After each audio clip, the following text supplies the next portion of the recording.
6টি উপজেলা নিয়ে 1984 সালে ঢাকা জেলার মহকুমা থেকে জেলায় উন্নীত হয় নরসিংদী। শিল্প, কৃষি ও শিক্ষা খাতে গুরুত্বপূর্ণ ভূমিকা রাখা এই জেলার 71টি ইউনিয়ন পরিষদের মধ্যে 24টির নেই নিজস্ব আধুনিক ভবন।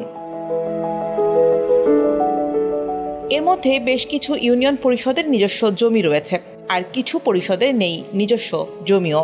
ফলে জরাজীর্ণ টিনশেড ভবন, ভাড়া বাসা কিংবা দোকানেই চালাতে হচ্ছে পরিষদের কার্যক্রম।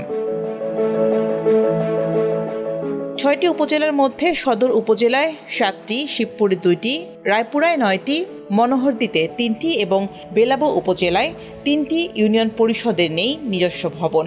এতে ঝুঁকির মুখে গুরুত্বপূর্ণ নথিপত্র, টিকা কার্ড, জন্ম নিবন্ধন, বিভিন্ন সামাজিক ভাতা, ত্রাণ বিতরণ এবং ডিজিটাল সেবা দিতেও তৈরি হচ্ছে বিশৃঙ্খলা, ব্যাহত হচ্ছে নাগরিক সেবা। আমাদের ইউনিয়ন পরিষদের যে অবস্থা, অনেকদিন যাবত আমরা ইউনিয়ন পরিষদের প্লেজের জন্য মানুষ এসে বসতে পারতেছে না। এখানে আমাদের এই ইউনিয়ন পরিষদটা এটা মেরামত করা অথবা নতুন করে করা একবারই জরুরি। আগে যে প্রথম যে একতলা একটা ভবন ছিল এই ভবনটা বর্তমানে সম্পূর্ণ পরিত্যক্ত অবস্থা আছে। এই 2টা রুম দিয়া বর্তমানে ইউনিয়ন পরিষদের কার্যক্রম চলছে। আচ্ছা, জনগণের সেবা অনেক বিঘ্নিত হচ্ছে। দীর্ঘদিন যাবৎ এই অফিসটা পরিত্যক্ত।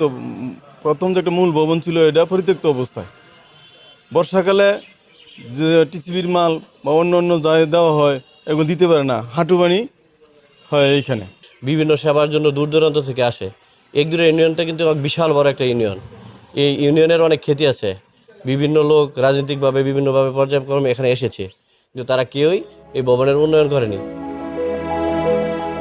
নিজস্ব জমি রয়েছে এমন ইউনিয়ন পরিষদের ভবন নির্মাণের প্রস্তাব মন্ত্রণালয়ে পাঠানো হয়েছে বলে জানিয়েছেন জেলা প্রশাসক। অনেকগুলোতে আমাদের ইউনিয়ন পরিষদ ভবন আছে, কিন্তু আমাদের যে টাইপ অর্থাৎ বর্তমানে 25% উপরে, আগে 50% ছিল এবং 25% উপরে নির্দিষ্ট ডিজাইনের নেই।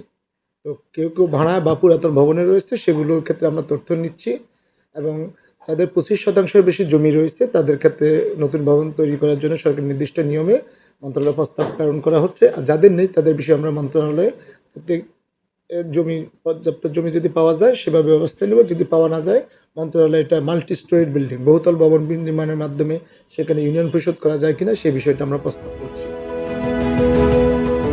দ্রুত স্থায়ী ভবন নির্মাণ না করলে নাগরিক সেবার এই সংকট আরও বাড়ার শঙ্কায় স্থানীয়রা। শীঘ্রই প্রয়োজনীয় বরাদ্দ দিয়ে আধুনিক অবকাঠামো গড়ে তুলে সেবার মান নিশ্চিতের দাবি তাদের।